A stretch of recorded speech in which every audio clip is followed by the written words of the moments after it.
Well, Fresh Baked, Disneyland has been closed for a little more than a week, and like a lot of you, I've been starting to contemplate, what kind of experience, what kind of Disneyland is going to be waiting for us when the park does finally reopen. Now, when Disneyland first made their announcement, they said that the parks were going to be closed through the end of March, though they didn't really say necessarily that it was going to be reopened. And on that note, I'm here to say we'll lead off with the idea that there is no chance whatsoever, in my opinion, that the park will be open on April 1st. Like Shanghai, I'm expecting something like a couple of months, maybe something like June 1st. Now, whenever that time does come when they do reopen, one thing that I know for sure is that Disneyland will not be the way that we left it. It's going to be a different experience, at least at first. And actually, we just might have an idea of what that experience might be like if any of the rumors that we're hearing are accurate. WDW Magic is reporting, per sources familiar with the situation, that Disney is formulating, coming up with a modified Disney experience. Most notably, we should expect to find a limited range of attractions available to guests when the park opens. And namely, those are going to be the kinds of attractions where cast members can control the amount of people that go into the attraction and how the guests are distributed, in order to accommodate current social distancing standards. They would, for example, limit the number of guests into an indoor queue, or possibly, and this seems more likely to me anyway, eliminating indoor queues altogether in favor of virtual queues like the ones we see already for Rise of the Resistance. In fact, Disneyland might have even tipped their hand a little bit based on an update to the Disneyland app recently. This screenshot was posted to Twitter a couple days ago, and it shows first, a boarding pass screen for Rise of the Resistance, but it also shows other queues.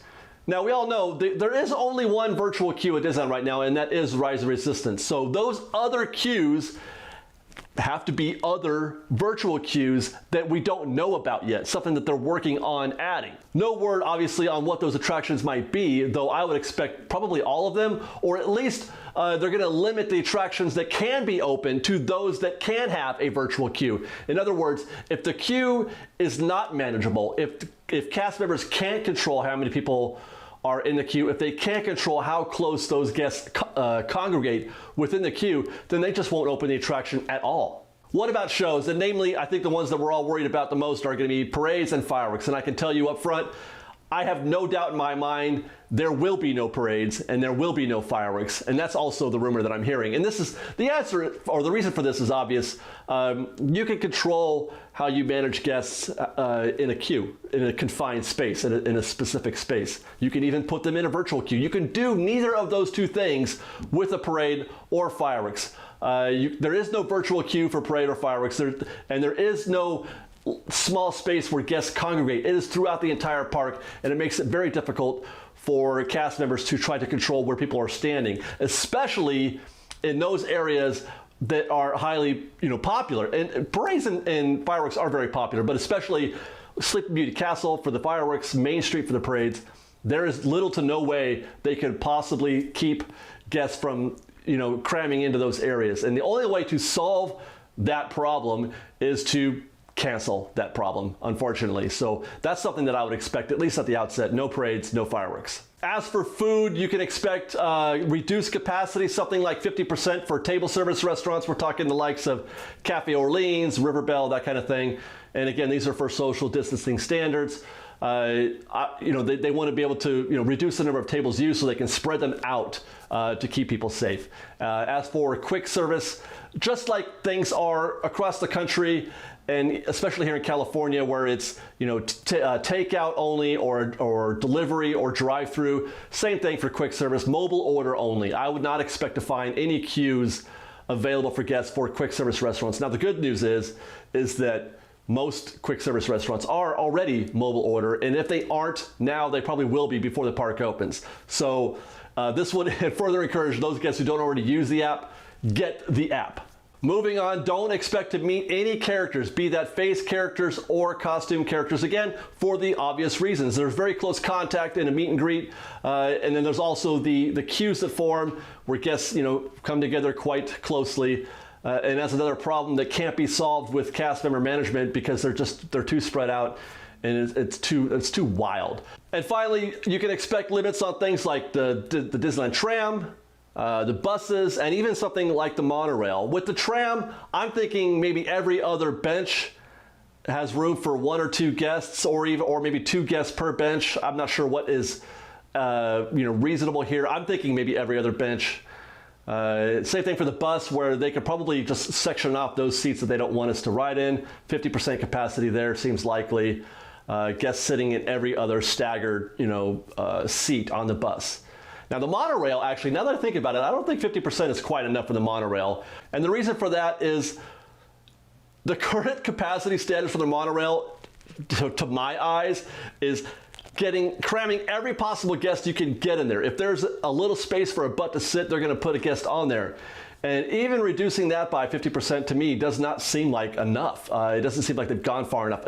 It's a little too close comfort for my standards, at least. So I'm thinking maybe 20, 30% on that. Now, having said that, a reminder, these are just my own personal opinions. I've heard nothing. These are just, I'm trying to predict, read the tea leaves as it were, but I don't know any of this for certain. Oh, and also we should expect more hand sanitizing stations throughout the park. There are already some. They'll add more, obviously, in places like dining locations where people are going to be wanting to wash their hands before they eat. But I would also like to see them install more of these at the ride exits. Personally, for me, as soon as I get off Space Mountain, the first thing I'm going to want to do is wash my hands because, lap bars and stuff. Now, one thing that I didn't see mentioned in the article, nor have I heard any other commentary or guesses, otherwise outside of this, is park capacity. Will Disneyland be doing anything to reduce overall attendance in the park? Are they going to let fewer people in? Of course they are. They have to, right? That always seems logical. But what is that number going to be? Does 50% again sound reasonable? This is especially important when you consider the fact that they're not letting guests into any queues, or I'm assuming that they won't, or at least that there will be a limited amount of guests inside an attraction's queue. And displacement theory tells us that if you've got guests in a queue that aren't there anymore, they got to be put somewhere else. And where that somewhere else is Disneyland proper. We're talking the walkways of Adventureland, Tomorrowland, Fantasyland, very narrow places. And that kind of makes me a little nervous. Think about it like this. You've got an average Disneyland day, 40,000, 50,000 people. And on that day, when you're walking through the park, you already feel that pressure, especially in those areas that I mentioned, Adventureland and Tomorrowland, where the walkways can get really narrow. Disneyland is a narrow place. It's a small place. But this is already with guests, or this includes, I should say, guests already in queues. Now take out, what's a reasonable number for guests in a queue? If we've got 40 or 50,000 people in a park, is 10,000 a reasonable number? I think so, but it doesn't really matter.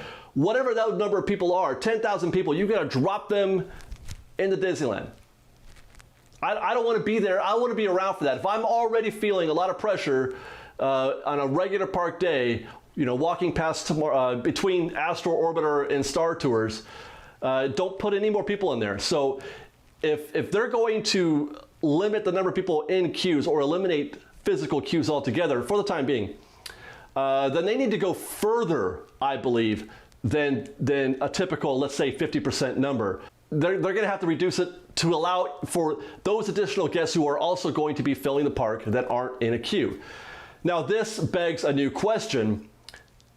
How are they going to do that? How are they going to limit attendance? And the only logical answer to that question is the lottery system, much like they used for Galaxy's Edge when the land first opened. And you go online and you wait for 8 a.m. bell to strike and try to book your day at Disneyland with the lottery system online, because there's no possible way, I promise you, there's no possible way they're gonna let guests just be first come, first served like they do on any normal day. Think about this. Again, if we use the 50,000 number and they reduce park capacity to 50%, 20 or 25,000, I promise you there will be 20 to 25,000 people waiting outside the gates. And now you've got a whole new health problem.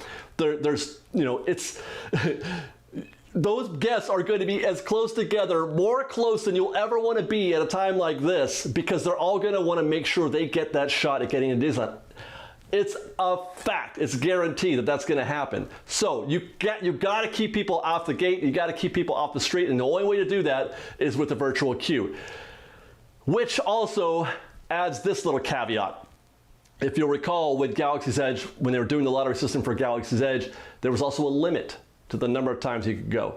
If I recall, it was 1 per month. 1 visit to Galaxy's Edge per month. And I would think they would probably do something like that again for obvious reasons. They want everybody to have a chance to go to Disneyland.